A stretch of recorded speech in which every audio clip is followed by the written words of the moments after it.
Welcome to Coffee with Gads episode number 5. We answer a question that one of you have asked or a topic that might be relevant for a quick, short, snappy little video to give you the key take-home points and get you on your way working towards your goals, depending on what we're talking about. Today, we're going to be talking a little bit about running, and the question in particular is, what are your top tips for someone who wants to run their first 5K? So, first 5 kilometer run, where are you going to start? So we're talking about beginners in this video, and this is particularly relevant around this time of year because what many people do as we transition into the new year is they start to take up running, which I think is a really good thing to take up for a lot of people because it's essentially resourceless. And what I mean by that is you don't need any resources such as any particular equipment that you wouldn't already have unless you don't have a pair of runners.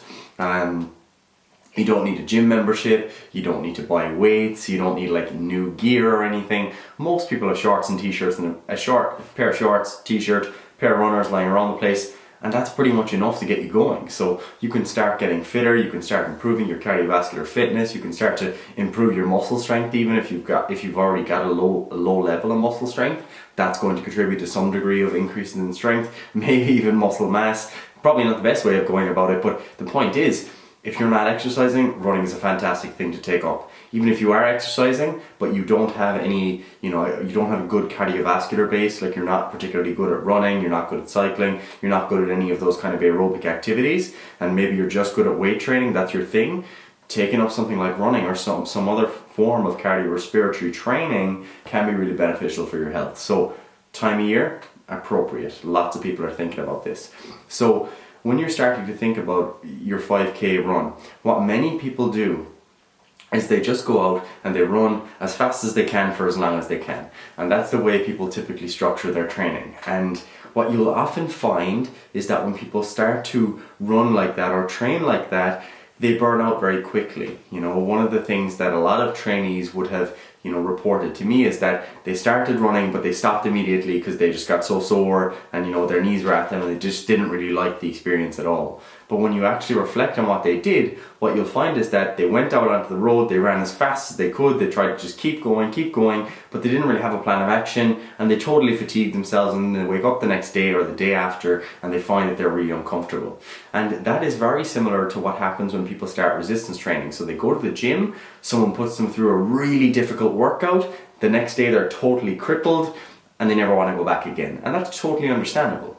So that's why, here at Triage, here when me or Paddy would be planning training for someone, we typically try and do it in a more graded exposure type of manner. So the plan would be to start with something that is much more within your current level of tolerance.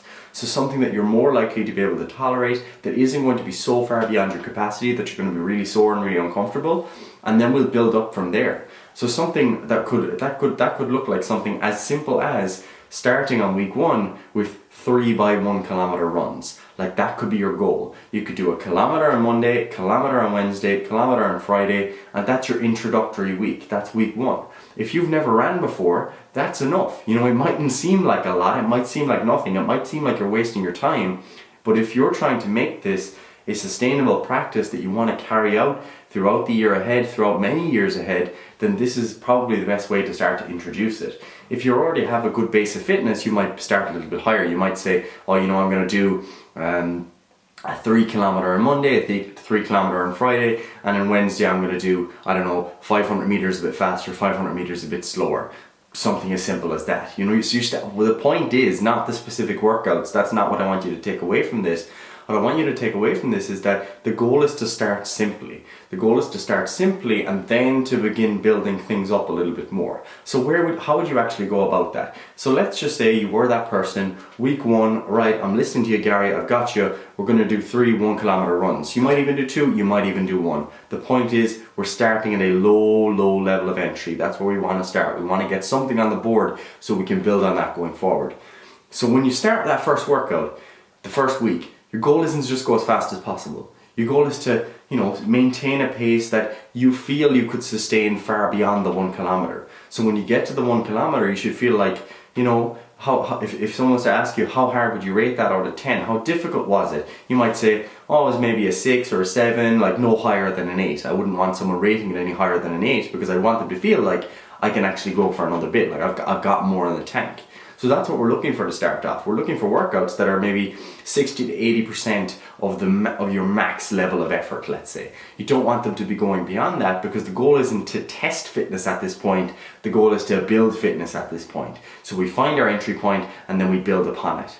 So what that might then look like is, if you do your 1 kilometer run, like that's week 1, then what you might do is you see how fast you went. So let's say you check what time you got, you look at your watch or you look at your phone, or your goal is to basically establish what that initial time was. So if you find that you ran that first kilometer in 7 minutes, let's say, then you know that 7 minutes was the pace on that day that led to a challenge of about 60 to 80%. So you know that you're at a point where you can run 1 kilometer, it's at 60 to 80% of your max effort in about 7 minutes. So then when you go out the next day, you know how to pace yourself. So you know that that's your current level. You know what's your current level of tolerance. So if you were to go running with a partner then, and they were saying, all right, I'm gonna run 5-minute kilometers, you know that's a bit too much for you right now, so you wouldn't go ahead and do that. So you'd start with your 7-minute kilometers, and then you can start to build it up like that. Because what you could do then is, you might go a little bit faster on your next 1 kilometer run. You might try and bring that down. But then as you introduce extra distance, such as 1.5 or 2 kilometers, and you build up to 3 kilometers, your goal will be to know where your pacing lies. So if you know that you can do a kilometer in 7 minutes, then you might say, all right, I'm gonna do my 3 kilometer run today, and I'm gonna try to do it in about 21 minutes. Okay, and then you can adjust your effort as you go along. You might find that when you try to go faster, for example, what some people will do is they'll try to go faster, but they'll also try and go further distance. And that faster pace, it may work on the shorter runs that they've already done before, but as they increase the distance, they may have to reduce the speed that they're running at, or increase the amount of time they're spending per kilometer. So I hope that makes sense. The basic concept that I want to get across there is that the goal is not to go 100%. The goal is not to set a personal best every time you go out and run, and the goal is to find a low level entry point to start off with. So that's what you want to do. You want to start with your entry point. It doesn't have to be a kilometer. It could be a little bit more, it could be a little bit less. You find your entry point, you see what that entry point actually was. So, you know, you can treat yourself like a little bit of a scientist here. So you don't want to just find out that it was a kilometer, right? You got that much. How long did it take you? And also, how much effort was involved? So then you know that I know how far I can run, or I know how far I ran, I know what time I did it in, and I know how much effort it took. And then you can start to make decisions going forward. And this is what exercising yourself and building self-efficacy is all about. It's about taking things from coaches and trying to use them yourself. So if I had a client and I was trying to advise them, they're the details I would want to know. They're the types of things that I would be thinking about and that we'd be discussing. So you can lead this stuff yourself. So now that you've got all that in the tank, you know all those details, you want to start to then build on that in accordance with those details. So as you start to increase from 2 kilometers to 3 kilometers, you go with the pacing that you know is already comfortable before trying to increase the pace. So that would be my general rule of thumb, is where we have an increase in distance from 1 week to the next, or from 1 month to the next, try and keep the pacing somewhat similar to what you've done before, as opposed to trying to set a double personal best, you know. Sometimes that's fine, but if you're going from 2 kilometers to 4 kilometers and you're also trying to take a minute off your time, that might be a bit much. So instead of taking a minute off your pacing per kilometer, you'd start with the distance, get that up, and then you start to bring the time down as you go forward. So that's what's going to happen, is you're going to get to the point where, you know, you've got your comfortable pacing done, you're getting used to the distance, you get up to your 5 kilometers, but you still feel like you might have a bit more in the tank. And that's when you start to chip off the time from the distance a little bit more. So you've got your 5 kilometers, you might keep that standardized, and you might see, can I take, 15 seconds off per kilometer the next time I run that, So then you're taking off, a minute and 15 seconds from the total time. And that's when you start to chip away. And then what you can start to do is get a little bit swankier with your planning. And what you might do is, run shorter distances a little bit faster, or you might run 1 kilometer a bit faster, 1 kilometer a bit slower, 1 kilometer a bit faster, 1 kilometer a bit slower. And you can break it up even, you know, more finely, running 400 meters fast, 600 meters slow, 400 meters fast, 600 meters slow. There's many different ways that you can go about this. There's many ways to improve your fitness. There's many ways to improve your running. But the point here is that you want to find a solid entry point as a beginner, okay? You don't need to sweat the details too much. The reason I'm encouraging you to get an idea of what time you're running in and what the level of effort was is because that's what smart training planning actually entails. And that's regardless of whether it's running, resistance training, swimming, sprinting. You want to get to be smart with your training planning and to basically calibrate your efforts in accordance with your level of preparedness. And that's something that a lot of people do not do. They go out and they'll go out on the road in the new year. They'll be like, I've got these goals, and they won't have a plan. They'll just run until they can't run anymore. And that's not sustainable. That's not a sustainable entry point. So I'd really encourage you to try and avoid that if possible, and to try and have some sort of plan. That's the same if you're going to start to go into the gym. You don't just load up as much weight as you can possibly do and see how many reps you can do on day one. That's not the goal. You want to build it up over time. You want to be smart. And that's how you'll essentially start to get towards, you know, your first 5 kilometer run. But not even just that. It doesn't matter if it's 5 kilometers, 6 kilometers, 10 kilometers.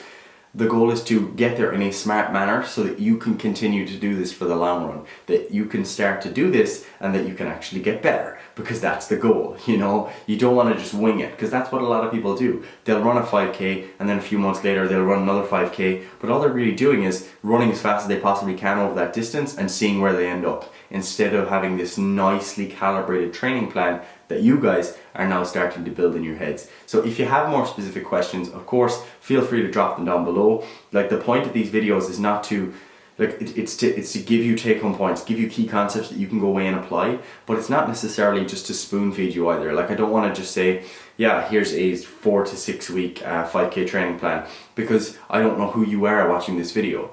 The thing is, whether you're a beginner or whether you're a bit more advanced in different areas, there's something you can take away from this video, because those smart training principles are generalizable across the training life cycle and across multiple different sports and activities. And they're the valuable lessons to take away. So instead of just going and trying to Google some generic 5K training plan, try to take away those concepts, because they can be used for everyone, all right? So, as always, if you have more questions, feel free to drop them down below. They can be related to this, or they can be independent questions that you'd like answered in future videos.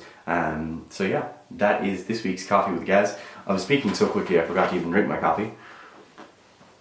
But remember that it is too easy, and of course, be happy.